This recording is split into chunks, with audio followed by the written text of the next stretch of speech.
Hello students, मैं doctor Manish sir अपने channel में आपका स्वागत करता हूं।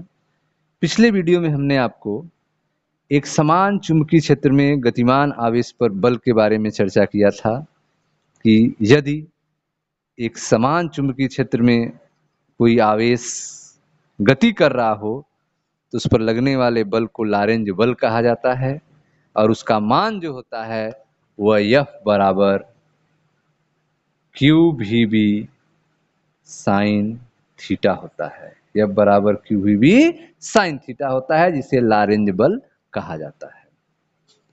ठीक है, अब हम लोग देखेंगे एक समान चुंबकीय क्षेत्र में आवेशित कण की गति।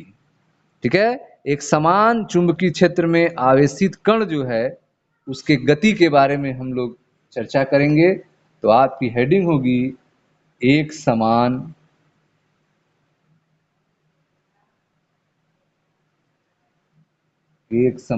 चुंबकीय क्षेत्र में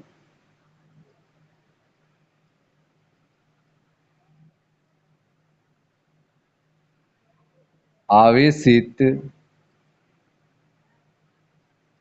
कण की गति। ठीक है, एक समान चुंबकीय क्षेत्र में आवेशित कण की गति। चुंबकीय क्षेत्र कैसा है? एक समान है, उसमें आवेशित कण की गति कैसे होगी? तो पहला हम कंडीशन लेते हैं नंबर 1। जब आवेशित कण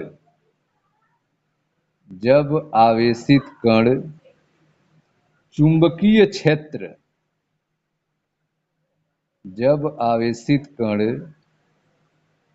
चुंबकीय क्षेत्र के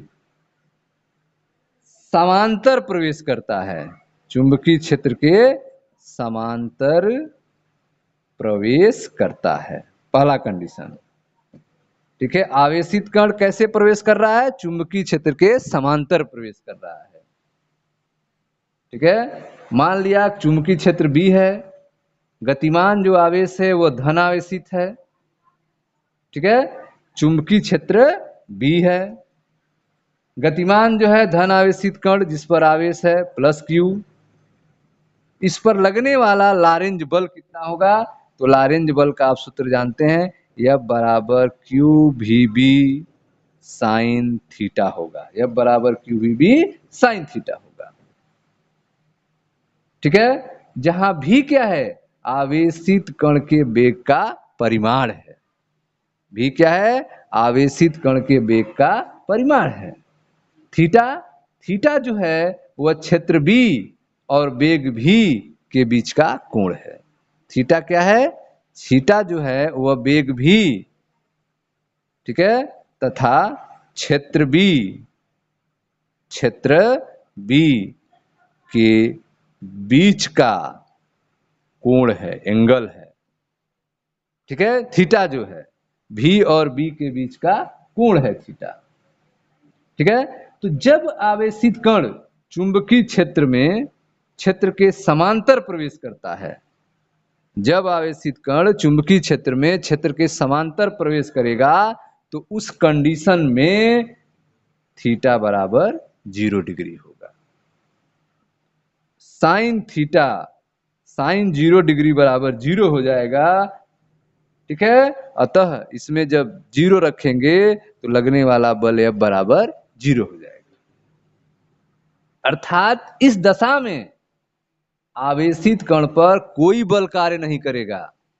जब आवेशित कण चुंबकीय क्षेत्र के समांतर प्रवेश करता है तो उस कंडीशन में लगने वाला बल 0 होता है, कोई बल कार्य नहीं करेगा। अर्थात आवेशित कण की गति पर चुंबकीय क्षेत्र का कोई प्रभाव नहीं पड़ेगा।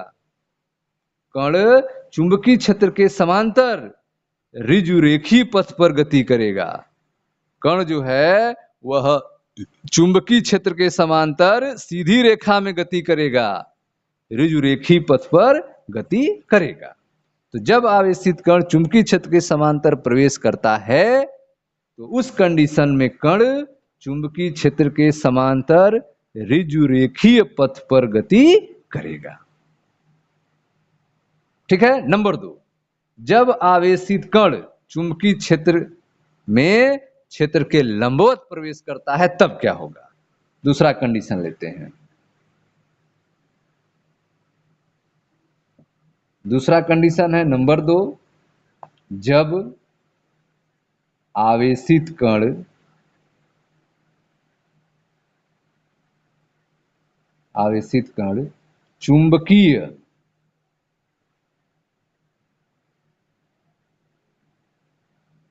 चुंबकीय क्षेत्र में क्षेत्र के लंबवत प्रवेश करता है। क्षेत्र के लंबवत प्रवेश करता है, उस कंडीशन में क्या होगा। ठीक है, जब आवेशित कण चुंबकीय क्षेत्र में क्षेत्र के लंबवत प्रवेश करता है। ठीक है, मान ले रहे हैं एक धन आवेशित कण प्लस q है, एक समान चुंबकीय क्षेत्र बनाते हैं फिगर में। देखिए ध्यान से, यह एक समान चुंबकीय क्षेत्र है जिसकी दिशा कहाँ है, नीचे की तरफ है। यह क्रॉस लाइन हम दिखा रहे हैं। इस क्रॉस लाइन का मतलब होता है चुंबकीय क्षेत्र जो है इस बोर्ड के अंदर है, चुंबकीय क्षेत्र नीचे की तरफ है। यह हमें क्रॉस लाइन बताता है। ठीक है, यह चुंबकीय क्षेत्र है आपका B, चुंबकीय क्षेत्र है आपका वेक्टर B, जिसकी दिशा कहाँ है, नीचे की तरफ है, अंदर की तरफ, बोर्ड में नीचे की तरफ है चुंबकीय क्षेत्र B की दिशा। तो माना एक धन आवेशित कण किसी एक समान चुंबकीय क्षेत्र B में बिंदु O पर प्रवेश करता है। यहां पे हम एक पॉइंट ले रहे हैं, बिंदु O। ठीक है, यहां पे हमने एक पॉइंट लिया, बिंदु O। यहां पर जो है आवेश क्या हो रहा है, प्रवेश कर रहा है।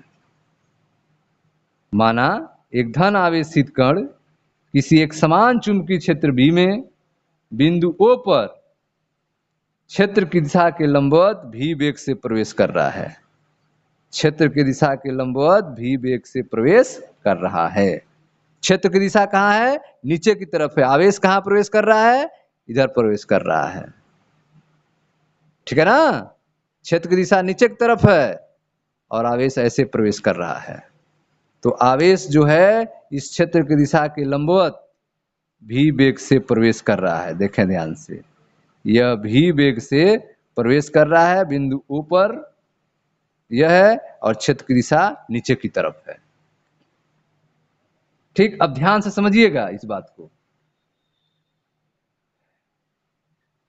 माना चुंबकीय क्षेत्र B कागज के तल के लंबवत है और नीचे की ओर दृष्ट है।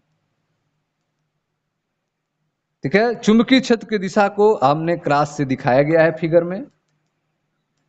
अब आप जान रहे हैं कि चुंबकीय क्षेत्र B में v वेग से चलने वाले आवेश q पर एक चुंबकीय बल F लगता है, ये तो आपको पता है। ठीक है, किसी चुंबकीय क्षेत्र B में v वेग से चलने वाले आवेश q पर एक चुंबकीय बल F लगता है, जिसे लॉरेंज बल कहते हैं, और उसका मान होता है F बराबर QVB साइन थीटा। F बराबर QVB साइन थीटा। ठीक है, थीटा क्या है यहाँ पर, थीटा जो है वह चुंबकीय क्षेत्र और वेग v के बीच का कोण है। क्षेत्र B और वेग v के बीच का कोण है। इस बल की दिशा हम फ्लेमिंग के बाएं हाथ के नियम से ज्ञात करते हैं। ठीक है, फ्लेमिंग के बाएं हाथ के नियम से ज्ञात करते हैं। अब यहां पर हमें दिशा ज्ञात करनी हो तो हम बाएं हाथ को लेते हैं अपने, यह हमारा बाएं हाथ है। चुंबकीय क्षेत्र B, चुंबकीय क्षेत्र B की दिशा कहाँ है, नीचे की तरफ है, अंदर की तरफ है चुंबकीय क्षेत्र B की दिशा। ठीक है, यह चुंबकीय क्षेत्र B की दिशा हो गई। इस पे हम लेते हैं चुंबकीय क्षेत्र B की दिशा। ठीक है, देखें चुंबकीय क्षेत्र B हम लेते हैं इसको, और यह जो है हम लेते हैं V की दिशा, वेग V की दिशा। ठीक है, पॉइंट O पे फ्लेमिंग के बाएं हाथ का नियम लगा रहे हैं। फ्लेमिंग का बाएं हाथ नियम क्या कहता है, यदि हम अपने बाएं हाथ के तीनों उंगलियों को एक दूसरे के लंबवत रखें और यदि बीच वाली अंगुली जो है चुंबकीय क्षेत्र की दिशा को बताए, बीच वाली अंगुली इन तीनों में चुंबकीय क्षेत्र की दिशा को बताए, ठीक है, और उसके नीचे वाली जो अंगुली है वह वेग की दिशा को बताए, तो अंगूठा जो होगा लगने वाले बल की दिशा को बताएगा। ठीक है, तो यह जो बीच वाली अंगुली है यह चुंबकीय क्षेत्र की दिशा की तरफ करेंगे। यह जो अंगुली है हमारी मध्यमा अंगुली, यह जो है वेग की दिशा में करेंगे, तो यह अंगूठा हमारा बल की दिशा बताएगा। ठीक है, तो इसको हम अप्लाई करते हैं इस पे। चुंबकीय क्षेत्र कहाँ है? नीचे की तरफ है, तो इस अंगुली को हमने नीचे कर दिया, नीचे की तरफ है। और यह क्या है? वेग भी की दिशा है। वेग किधर जा रही है? इस दिशा में जा रहा है। वेग किधर जा रहा है? इस दिशा में जा रहा है। यह चुंबकीय क्षेत्र नीचे गया, वेग जो है भी इधर है, तो लगने वाला बल किधर है? इधर है। इधर है ना बल की दिशा, तो ये इस पॉइंट पे बल की दिशा किधर होगी? इस साइड में होगी। बल की दिशा यह होगी एफ। ठीक है, यहां देखे ध्यान से, यह भी की दिशा हो गई, यह चुंबकीय क्षेत्र नीचे की तरफ गई, तो यह लगने वाले बल की दिशा इधर हो गई। ठीक है, अब एक पॉइंट और लेते हैं यहां पे, एक पॉइंट और हमने ले लिया P, इसको हमने मान लिया पॉइंट P। ठीक है, इस पॉइंट पे बल की दिशा क्या होगी? ठीक है, तो आवेश की गति, चुंबकीय क्षेत्र अंदर की तरफ, और आवेश जो है भी की दिशा, भी की दिशा हम देख रहे हैं यहां पे है भी की दिशा ऊपर की तरफ, तो लगने वाले बल की दिशा देखें, यह चुंबकीय क्षेत्र गया नीचे की तरफ, चुंबकीय क्षेत्र गया नीचे की तरफ, भी किधर है, तो लगने वाला बल किधर होगा? इस साइड में होगा। तो लगने वाला बल जो है इस साइड में हो जाएगा, लगने वाला बल यह की दिशा इधर हो जाएगी। उसी तरह से यहाँ पे हम एक पॉइंट Q लेते हैं, पॉइंट Q लेते हैं। इस पॉइंट पर अगर वेग की दिशा इधर हो, तो लगने वाले बल की दिशा इधर होगी।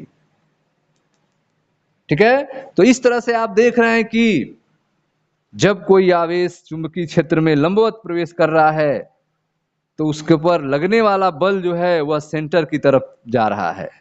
हर पॉइंट पे लगने वाला बल किधर है? सेंटर की तरफ है। ठीक है, तो बिंदु O पर यह बल कागज के तल में भी के लंबवत ऊपर की ओर लगेगा, कागज के तल में भी के लंबवत ऊपर की ओर लगेगा। चूंकि यह बल वेग की दिशा के लंबवत है, बल लगने वाला किधर है? वेग की दिशा के लंबवत है। ठीक है, इस कारण जो है लंबवत बल होने के कारण कण का वेग का परिमाण नहीं बदलेगा, कण के वेग का मान नहीं बदलेगा, केवल दिशा बदल जाएगी। ध्यान समझिए, मान नहीं बदलेगा, दिशा बदल जाएगी। अब यह जो आवेश जो इधर जा रहा था वो टर्न करेगा, घूमेगा, दिशा बदलेगी, लेकिन भी का मान नहीं बदलेगा। क्यों नहीं बदलेगा? क्योंकि बल और वेग के बीच का एंगल 90 डिग्री है।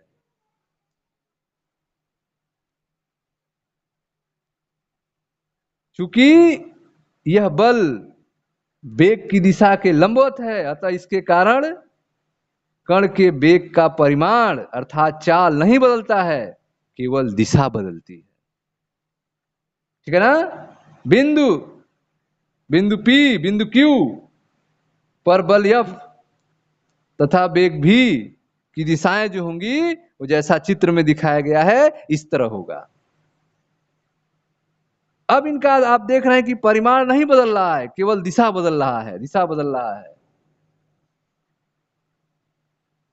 ठीक है, अतः कण पर एक ऐसे बल का प्रभाव, कण पर एक ऐसे बल के प्रभाव में गतिमान है जिसका परिमाण नियत है परंतु दिशा निरंतर बदल रही है। कण जो है एक ऐसे बल के प्रभाव में गति कर रहा है, कण जो है एक ऐसे बल के प्रभाव में गति कर रहा है जिसका परिमाण तो नियत है लेकिन दिशा निरंतर बदल रही है, और यह दिशा जो है सदैव वेग की दिशा के लंबवत है। यह बल जो है वह सदैव वेग की दिशा के लंबवत है। ठीक है। स्पष्ट है कि कण जो है नियत चाल भी से एक वृत्ताकार पथ पर चलेगा। कण जो है कैसे पथ पर चलेगा? कण जो है एक वृत्ताकार पथ पर चलेगा। कण जो है एक वृत्ताकार पथ पर चलेगा। ठीक है, कण जो है एक वृत्ताकार पथ पर चलेगा। ठीक है, इस तरह से फोर्स जो है उसके सेंटर की तरफ होगा और कण जो है वृत्ताकार पथ पर चलेगा। भी का मान नहीं बदलेगा, दिशा केवल बदलेगा।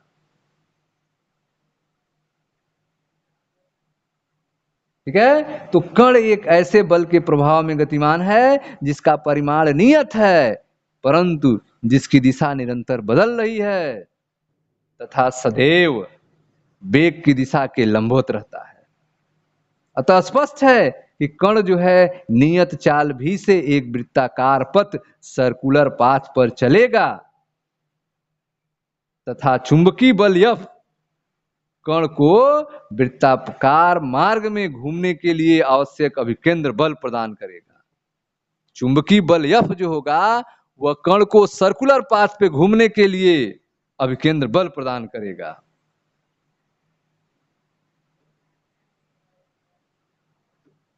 ठीक है, तो चुंबकीय बल F क्या करेगा? चुंबकीय बल F कण को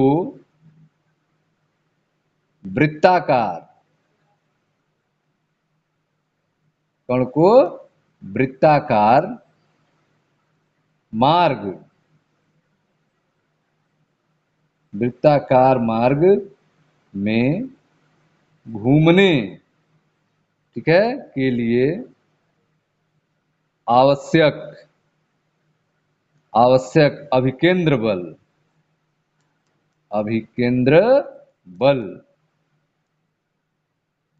प्रदान करेगा।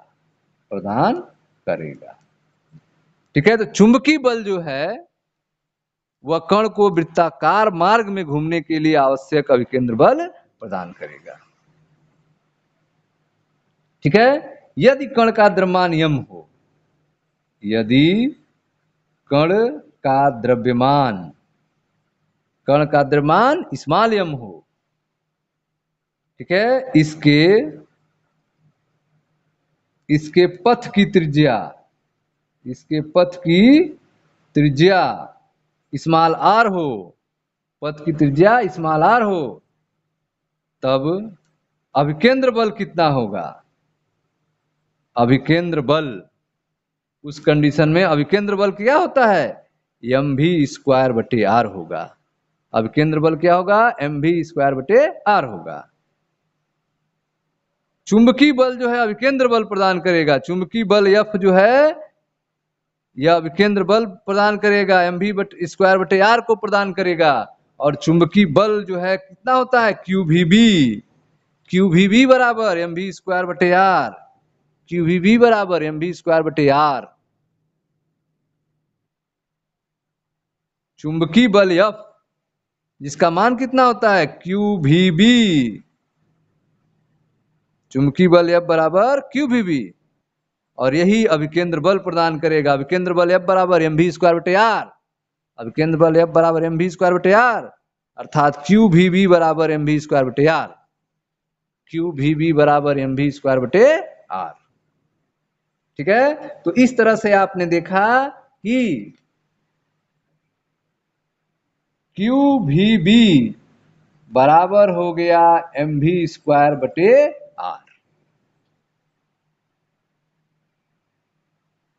ठीक है, अब यहां पे V से एक भी कैंसिल हो गया। R बराबर क्या हो जाएगा? R बराबर mv, इधर बच गया QB, R बराबर mv/QB, R बराबर mv/QB, समीकरण नंबर 1। तो वृत्ताकार पथ की त्रिज्या जो होगी वह R बराबर mv/QB होगी। इस समीकरण से आप देख रहे हैं कि वृत्ताकार पथ की त्रिज्या कण के संवेग P बराबर mv के अनुपाती है। mv क्या है? संवेग, P बराबर mv। वृत्ताकार पथ की त्रिज्या r कण के संवेग यम भी के अनुपाती है तथा विशिष्ट आवेश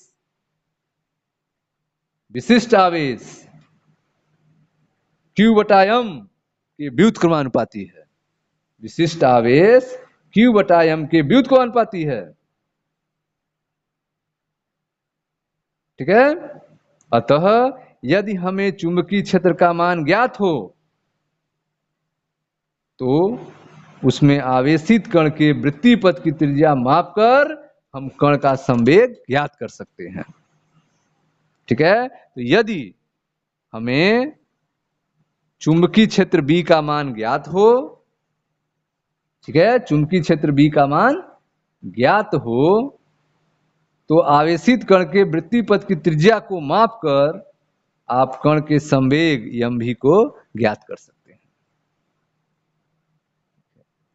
अब चूंकि चुंबकीय बल के कारण गतिमान आवेशित कण की चाल नहीं बदलती है, चुंबकीय बल के कारण जो गतिमान आवेशित कण है इसकी चाल नहीं बदलती है, इसकी केवल दिशा बदलती है। इसकी गतिज ऊर्जा में कोई अंतर नहीं आता है, इसकी गतिज ऊर्जा में कोई अंतर नहीं आता है, केवल इसके पथ जो है सरल रेखा से बदलकर वृत्ताकार हो जाता है। इसका पथ सरल रेखा से बदलकर वृत्ताकार हो जाता है। जब आवेशित कण चुंबकीय क्षेत्र के समानांतर प्रवेश करता था तो उस कंडीशन में कण चुंबकीय क्षेत्र के समांतर ऋजुरेखी पथ पर गति करता था। लेकिन जब आवेशित कण चुंबकीय क्षेत्र में क्षेत्र के लंबवत प्रवेश किया है, उस कंडीशन में कण जो है चुंबकीय क्षेत्र के समांतर ऋजुरेखी पथ पर न गति करके वृत्ताकार पथ पर गति कर रहा है, वृत्ताकार पथ पर गति कर रहा है। इसकी ऊर्जा में कोई अंतर नहीं आया है। ठीक है। चित्र में आपने देखा कि चुंबकीय क्षेत्र में एक धन आवेशित कण का वृत्ताकार पथ फिगर में आपने देखा जो एंटी क्लॉकवाइज घूम रहा है, उल्टा घूम रहा है, वामावर्त एंटी क्लॉकवाइज दिशा में है। इस क्षेत्र में ऋण आवेशित कण अगर हो तो वह वृत्ताकार पथ पर दक्षिणावर्त में घूमेगा, क्लॉकवाइज घूमेगा, अगर आवेश क्या हो, ऋण आवेश हो। लेकिन यहां पर धन आवेश है तो वह एंटी क्लॉकवाइज घूम रहा है। अगर यही ऋण आवेश प्रवेश करता तो वह क्लॉकवाइज घूमता। ठीक है। तो यदि कण की गतिज ऊर्जा k हो, कण की गतिज ऊर्जा क्या हो, k हो, कैपिटल K हो। यदि कण की गतिज ऊर्जा k हो तब गतिज ऊर्जा k बराबर 1/2 mv²। गतिज ऊर्जा k बराबर 1/2 mv²। v² बराबर 2k/m। ठीक है। तो v बराबर √2k/m, v बराबर √2k/m। ठीक है। अब यह जो आपका समीकरण 1 है, R बराबर mv/qb, यह आपका समीकरण नंबर 1 था। इसमें v का मान रखने पर यह जो v आया है, v बराबर √2k/m, इस सूत्र में अगर हम रखें तो R बराबर m, ठीक है, v का मान कितना है 2k/m, 2k/m अपान qb।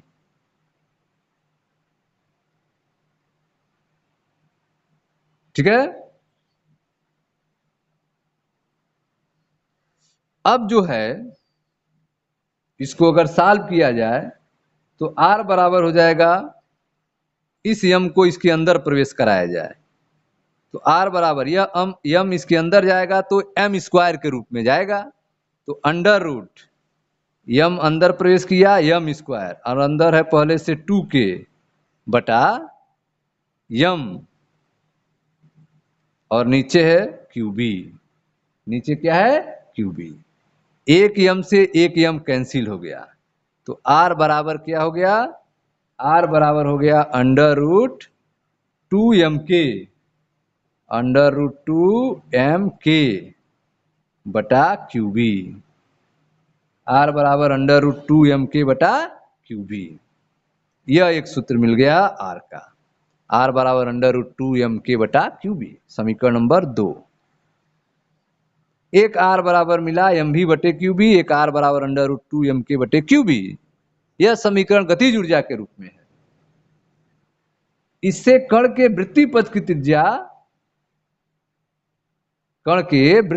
त्रिज्या, कण के गतिज ऊर्जा k के पदों में दिखाया गया है।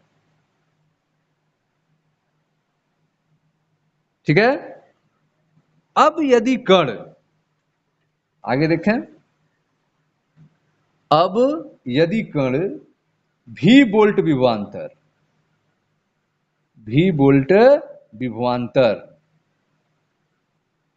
अब यदि कण v वोल्ट विभवांतर द्वारा त्वरित किया गया हो, कण जो है वह v वोल्ट के विभवांतर द्वारा त्वरित किया गया हो, तब उस समय गतिज ऊर्जा क्या होगी?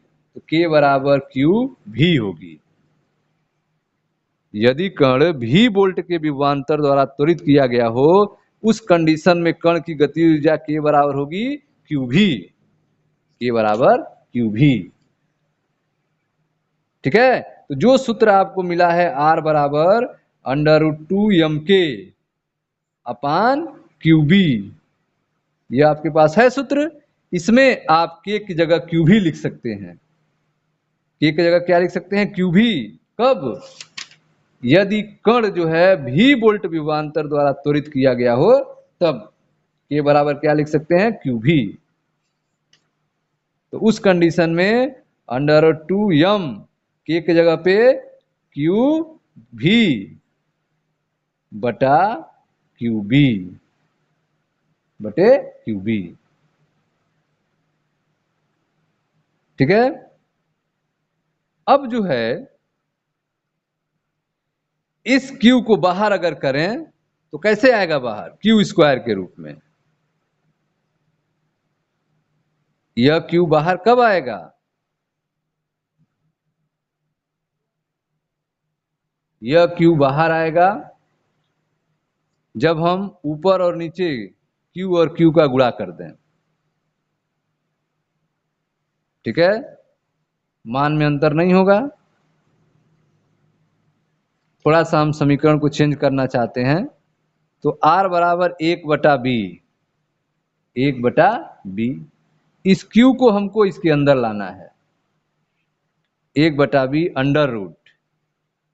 √2m QV बटा, ठीक है, क्या हो जाएगा? Q²। इसको शामिल करना इसमें, तो कैसे शामिल होगा? Q² करके शामिल हो जाएगा अंडर रूट में। Q से Q कैंसिल हो गया, तो R बराबर हो जाएगा 1/B √2mv बटा Q, 2mv बटा Q। यह हो गया आपका R बराबर 1/B √2mv बटा Q। V क्या है? यहाँ पे विभवांतर है। R बराबर 1/B √2mv बटा Q। V क्या है? विभवांतर है। कण अपने एक चक्कर में, कण जो घूम रहा था सर्कुलर पाथ पे, तो अपने एक चक्कर में 2πr दूरी तय करता है। एक चक्कर में कितनी दूरी तय करता है? 2πr दूरी तय करता है कण एक चक्कर में। और यदि कण का आवर्तकाल t हो, एक चक्कर में लगने वाला समय कैपिटल T हो, ठीक है, तो समय बराबर क्या होता है? दूरी बटे वेग। समय बराबर क्या होता है? दूरी बटे वेग। दूरी कितना चला? 2πr। और वेग कितना है? v वेग से। t बराबर 2πr बटे v। ठीक है। तो उस कंडीशन में t का मान कितना होगा?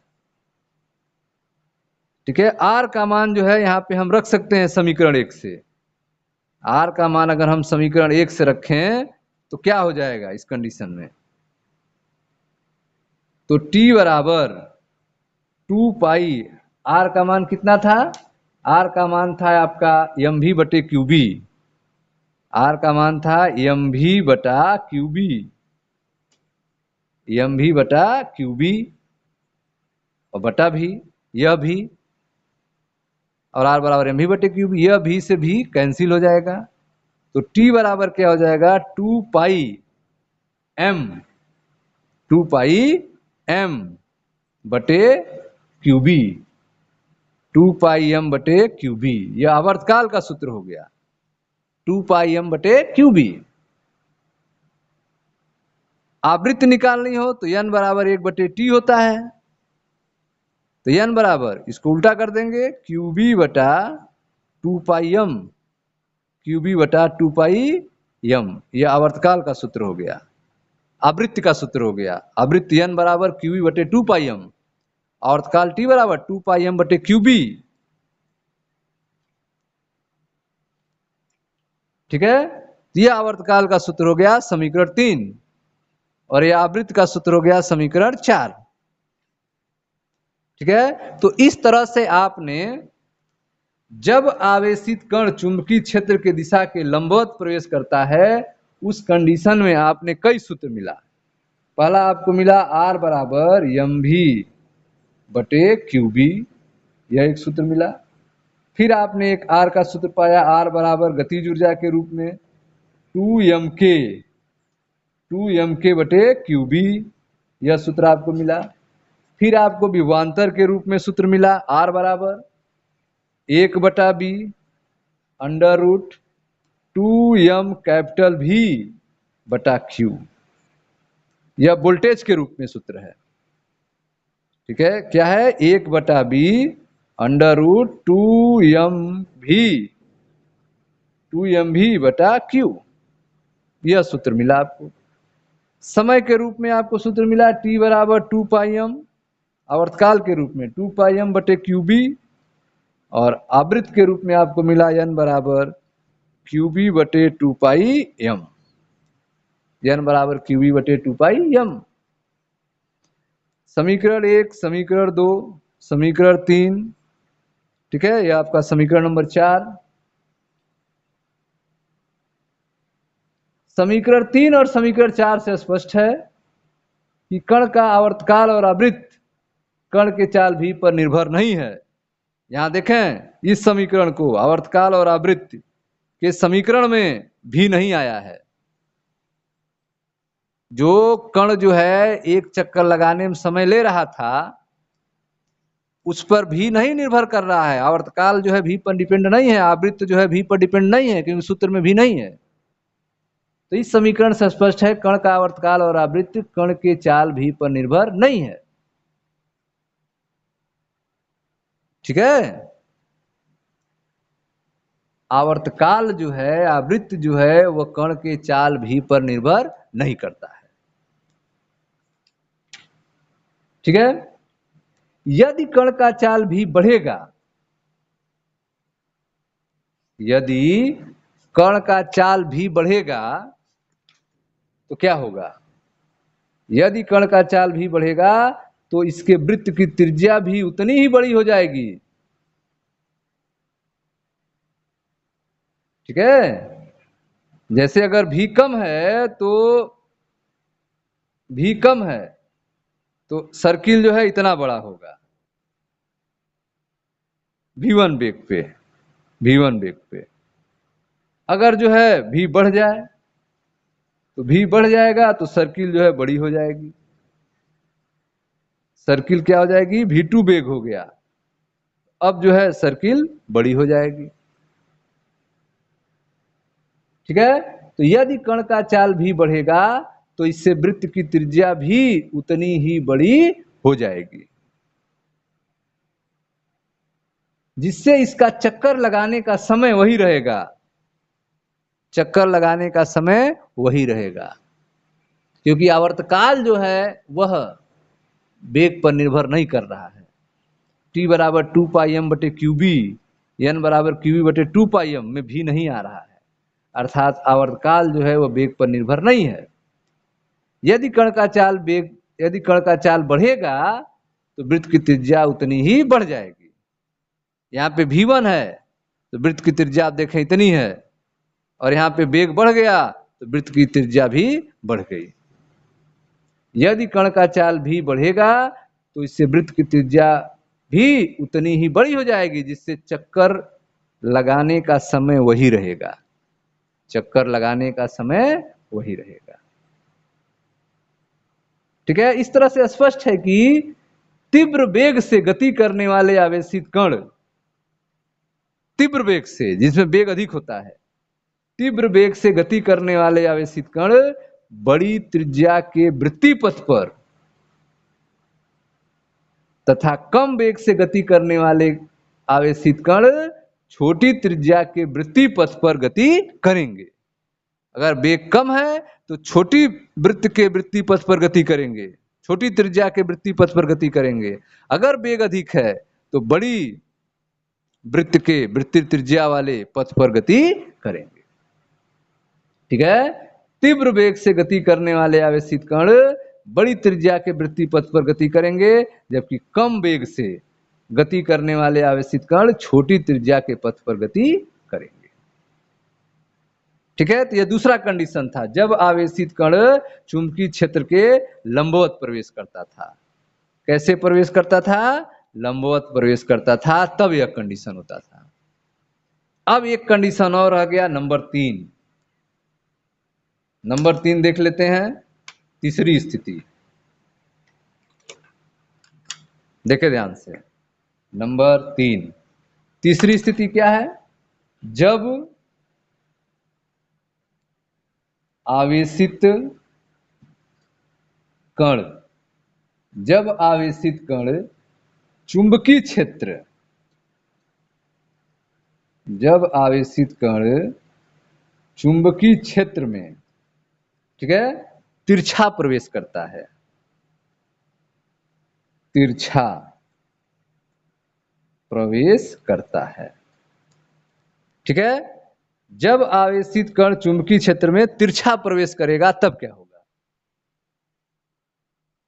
तो जब आवेशित कण क्षेत्र में तिरछा प्रवेश करता है तब वेग भी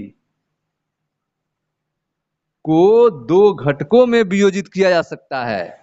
जब तिरछा प्रवेश करेगा तो वेग v को दो घटक में वियोजित कर सकते हैं।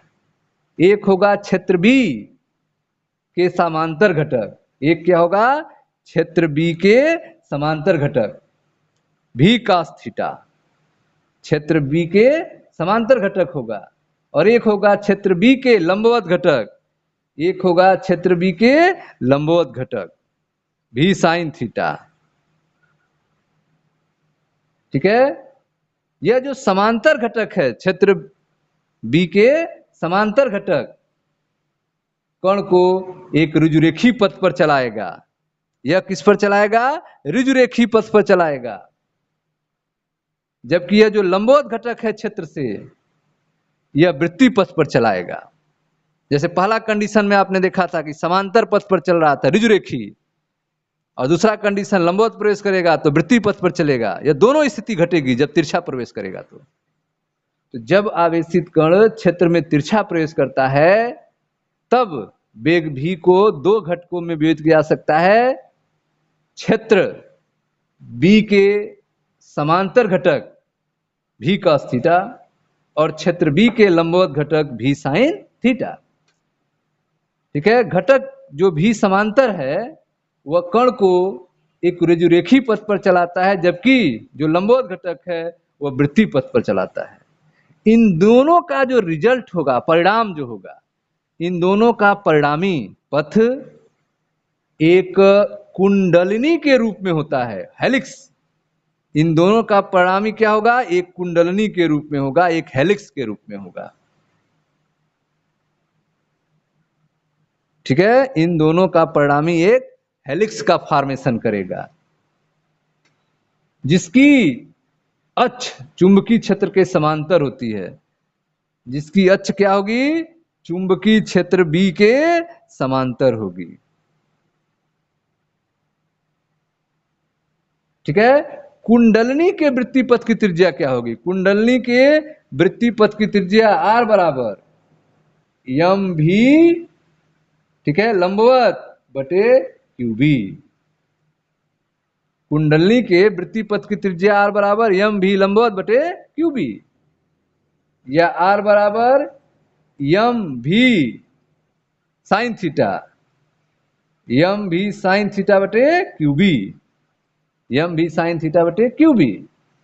वृत्तीय पथ का आवर्तकाल क्या होगा? वृत्तीय पथ का आवर्तकाल जो होगा टी बराबर 2 पाई एम बटे क्यूबी, टी बराबर 2 पाई एम बटे क्यूबी।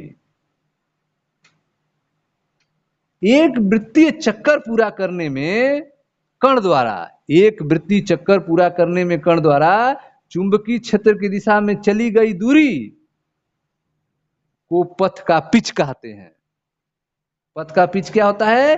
एक वृत्तीय चक्कर पूरा करने में, एक वृत्तीय चक्कर पूरा करने में कण द्वारा चुंबकीय क्षेत्र की दिशा में चली गई दूरी को पथ की पिच कहते हैं, और इसे स्मॉल पी से प्रदर्शित करते हैं, पिच को। और यह पथ का पिच पी बराबर होगा भी समांतर इंटू आवर्तकाल, भी समांतर इंटू आवर्तकाल। भी समांतर क्या है? भी कॉस थीटा, और आवर्तकाल क्या है? 2 पाई एम बटा क्यूबी, 2 पाई एम बटे क्यूबी। यह हो गया पिच के लिए सूत्र, भी कॉस थीटा इंटू 2 पाई एम बटे क्यूबी। तो आप देख रहे हैं कि एक वृत्तीय चक्कर पूरा करने में कण द्वारा चुंबकीय क्षेत्र की दिशा में चली गई दूरी को पथ का पिच कहते हैं, और इसे P से प्रदर्शित करते हैं। P बराबर भी समांतर जो सीधी रेखा में चला है और इंटू टी, भी समांतर भी कास थीटा इंटू 2 पाई एम बटे क्यूबी। ठीक है, तो इस तरह से आपने देखा कि जब आवेशित कण चुंबकीय क्षेत्र में तिरछा प्रवेश करता है तो उस समय जो गति होती है वो हेलिक्स के रूप में होती है, कुंडलनी के रूप में होती है, हेलिक्स के रूप में होती है। ठीक है, इसमें समांतर गति भी होती है और वृत्तीय गति भी होती है। यह समांतर गति भी होती है, वृत्तीय गति भी होती है। यह देखें समांतर गति है और यह मुड़ जा रहा है, वृत्तीय गति है, दोनों गति होगी। पिच क्या होती है? पिच जो है समांतर वेग और टाइम पीरियड, समांतर वेग और टाइम पीरियड। समांतर वेग कितना है? भी कास थीटा, और टाइम पीरियड है 2 पाई एम बटे क्यूबी, यह पिच कहलाएगा। त्रिज्या क्या होगी वृत्तीय पथ की?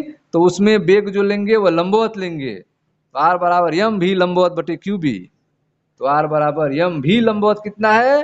भी साइन थीटा, तो आर बराबर यम भी साइन थीटा बटे क्यूबी हो जाएगा। ठीक है स्टूडेंट्स, तो इस तरह से आपने देखा कि जब आवेशित कण चुंबकीय क्षेत्र में तिरछा प्रवेश करता है तो उस कंडीशन में दोनों का परिणामी पथ एक कुंडलनी के रूप में होता है जो चुंबकीय क्षेत्र के समांतर होता है। ठीक है स्टूडेंट्स, थैंक यू।